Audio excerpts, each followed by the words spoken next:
दोनों चलते हैं। मैं क्यों चलूं? मेरे को तो हिंदुस्तान पसंद है और मुझे नहीं लगता हिंदुस्तान का हिंदुत्व जो है वो आईएसआईएस के बराबर खड़ा है। जिसको लगता है वो निकलने यहाँ से, वो तालिबान निकले, वो तालिबान निकले, नाइजीरिया निकले, जहां निकले क्या है जी यहाँ पर, यहाँ भारत का मुकाबला आईएसआईएस के साथ करोगे? भारत की इतनी बड़ी संस्कृति, उसका मुकाबला आईएसआईएस और बोको हराम के साथ होगा। अगर सवाल मेरे देश पे होगा तो अमीश देवगन खड़ा होगा। ये देश की संस्कृति में सवाल है।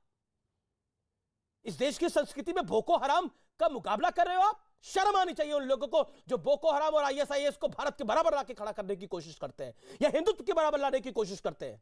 अरे हिंदुत्व तो जीने की पद्धति है जी। थोड़ा गीता का पाठ पढ़ लो,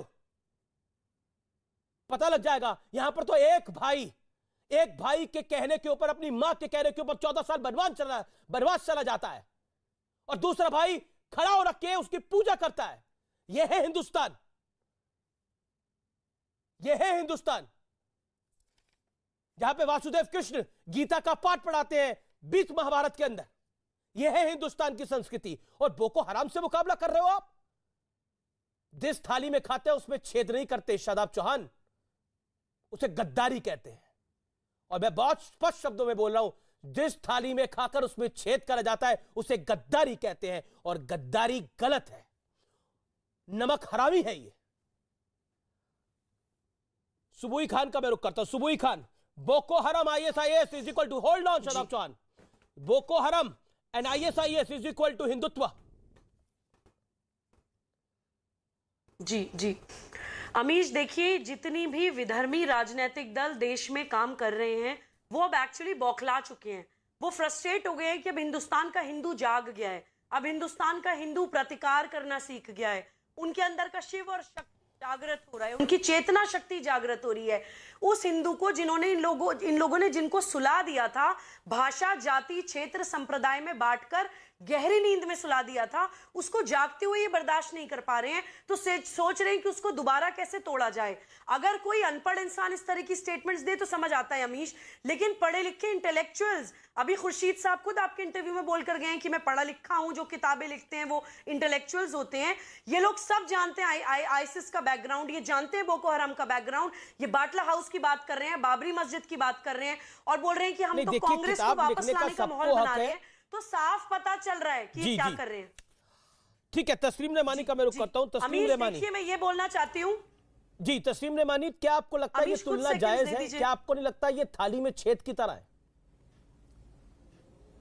ये गद्दारी की तरह है उस विचारधारा के साथ? मैंने तो ये किताब शायद अभी रिलीज नहीं हुई है, लेकिन ये जो बता रहे थे सलमान खुर्शीद, शायद उन्होंने बाबरी मस्जिद के फैसले को सही ठहराने की कोशिश की है। सबसे पहले तो मैं उसी का बड़ी शिद्दत से मुखालफत करूंगा, उन्हीं तत्वों की बुनियाद पर जिनकी बुनियाद पर सलमान साहब ने किताब लिखी है। फिर जो आपने आज मौजू लिया है हिंदुत्व और बोको हराम, मैं पहली बात तो कहना चाहता हूं कि हिंदुत्व, पर्टिकुलरली हिंदुत्व, इस देश की संस्कृति नहीं है।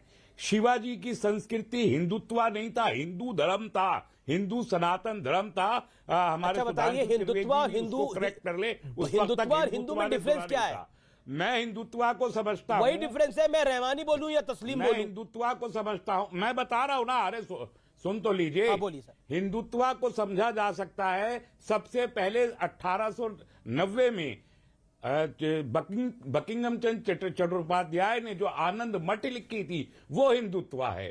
फिर उसके फौरन बाद 1870 में उन्होंने लिखी थी। 90 में जो चंद्रनाथ बासु ने लिखा था हिंदुत्व प्राकृतिक इतिहास, उससे समझा जाता है हिंदुत्व। फिर गोवालकर ने 1923 में सावरकर ने जो हिंदुत्व लिखी उससे समझा जाता है। उसके बाद जब यहां पर कोई ये कहता है कि लाशों को कब्र से निकाल के उनको रेप करो और वो हिंदू युवा वाहिनी के लोग होते हैं, तब आता है हिंदुत्व समझ में। जब लिंचिंग होती है तब आता है हिंदुत्व समझ में। जब असम में अच्छा बताइए, क्या हिंदुओं की लिंचिंग नहीं होती?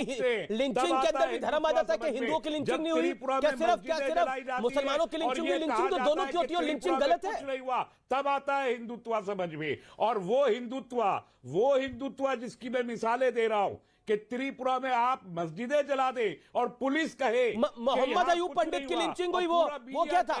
मोहम्मद अयूब पंडित की लिंचिंग हुई, वो क्या था? और वो तो जिहाद के नाम पर था, वो तो जिहाद के नाम पर लिंचिंग हुई ना मोहम्मद अयूब पंडित की। मारने वाला मुसलमान, मरने वाला मुसलमान, बताइए क्या करिएगा? का कल्चर नहीं है। औरंगजेब की लिंचिंग हुई, औरंगजेब को मारा गया, मारने वाला मुसलमान, मरने वाला मुसलमान, वो क्या था?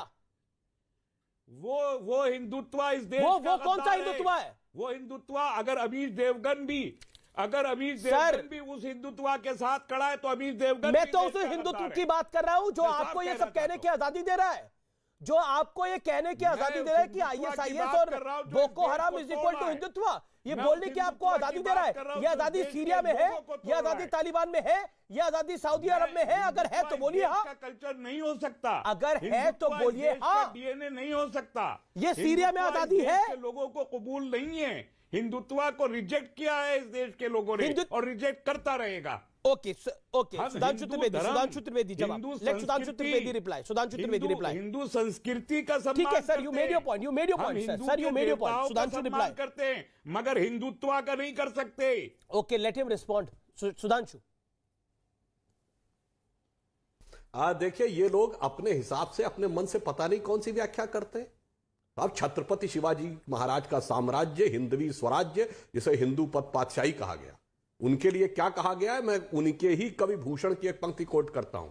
उन्होंने कहा, दाढ़ी के रखैया की दाढ़ी सी राहत छाती। दाढ़ी रखने वालों के लिए कहा कि दाढ़ी के रखैया की दाढ़ी सी राहत छाती, जस जस बड़ी हद हिंदुआने की। ये हिंदुआना क्या होता है जनाब? फिर पूरी पंक्ति बोल देता हूं।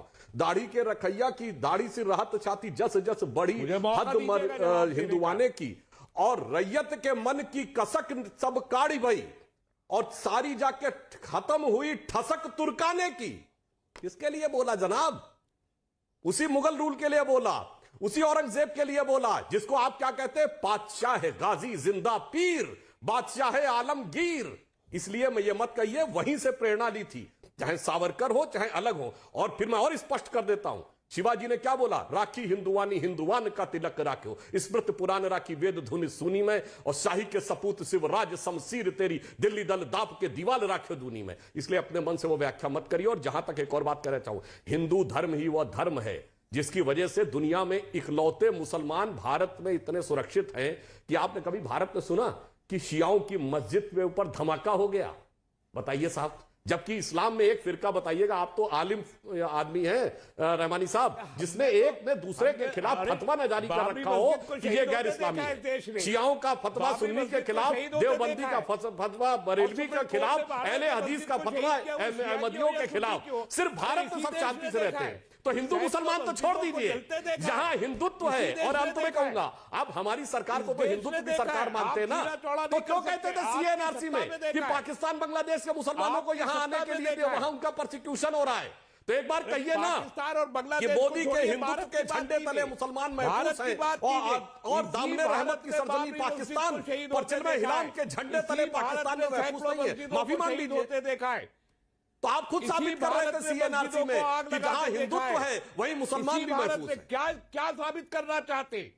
क्या साबित करना चाहते? इसी भारत मैं ये साबित करना चाहता हूं कि जहां पर हिंदुत्व था वहीं पर सारे दुनिया के धर्म रहे, सारे संप्रदाय रहे, और मुसलमान हो या कोई अन्य अल्पसंख्यक हो, चाहे पारसी हो, सबके सब यहाँ साथ रहे। अच्छा, मैं एक बात आपसे कहना चाहता हूँ, शिवाजी की बात करें। रहमानी साहब, शिवाजी ने हिंदू धर्म की छोटी सी बात देखिए ना,